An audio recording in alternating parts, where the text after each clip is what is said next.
njagala okuleeta okulamusa okuvudde eri ekibiina ky'enkulembera ekya Conservative Party. Kintumye okusooka okwebaza ennyo ekibiina kya NUP leadership, mwebale nnyo okutulaga timusobola okutukulembera. Era ne baŋŋamba nti nno okusinziira ku biri mu ddiiro ekiseera kituuse twekumeekume tulwanire wamu. Ne bagamba nti nno for example ebibiina by'obufuzi kaakati tebikkirizibwa kuba nkuŋŋaana, tebikkirizibwa kwekalakaasa, ng'ate Constitutional Court yakamala okusalawo ng'egamba nti poliisi terina buyinza kuziyiza muntu yenna kwekalakaasa oba okuba olukiiko kasita etegeezebwako.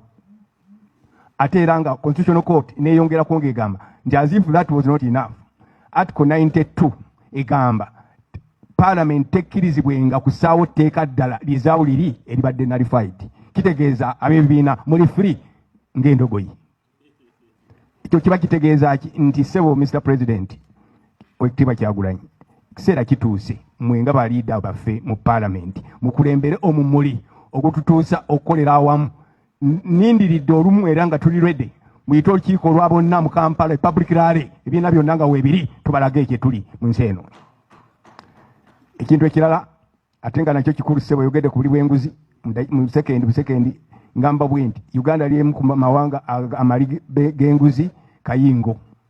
Bwe tuba nga tunaalwanyisa obuli bw'enguzi twetaaga okukyusa ku governance, twetaaga enfuga ya federo ewa ebitundu ebinene obuyinza okulwanyisa obw'enguzi.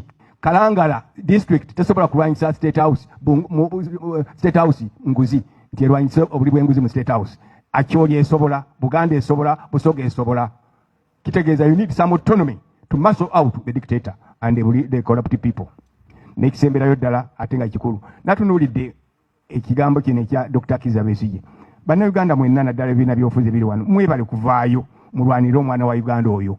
Dr. Kizza Besigye tumufiiriddeko ku bigambo bino ebiriwo ng'ali mu kkomera lwa nsonga nti mu myaka 2 alemedde ku nsonga y'okulwanira eddembe ly'Abannayuganda persistently. Teri asobola kulwana n'awa olutalo lwa kulwana